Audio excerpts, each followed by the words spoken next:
জগদ্দলের মোমিনপাড়া এলাকার পরিত্যক্ত ঘর থেকে তাজা বোমা উদ্ধার ঘিরে চাঞ্চল্য।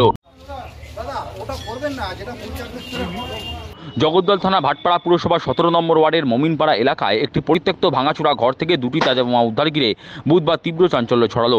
এদিন সকালে তৃণমূল কার্যালয়ের পাশেই একটি ভাঙাচোরা ঘরের কোণে বালির বস্তার আড়ালে লুকিয়ে রাখা বোমা স্থানীয়রা দেখতে পান। স্থানীয়দের কাছ থেকে খবর পেয়ে জগদ্দল থানার পুলিশ ঘটনাস্থলে পৌঁছে জায়গাটি ঘিরে রাখে।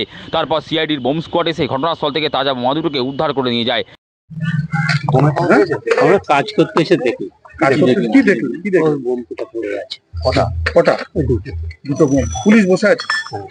একটু ঘুরুন না, এদিকে ঘুরুন।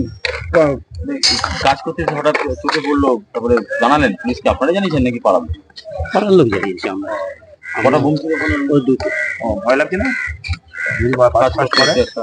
আমরা তো তফাতে দাঁড়িয়েছিলাম, তখনই চোখে পড়ল। আমরা তো কাজ করতে এসেছি। তবে কারা কেন ওখানে বোমা মজুদ রেখেছিল তা পুলিশ খতিয়ে দেখছে। ঘিঞ্জি মোমিনপাড়ায় বোমা লুকিয়ে রাখায় আতঙ্কিত বাসিন্দারা।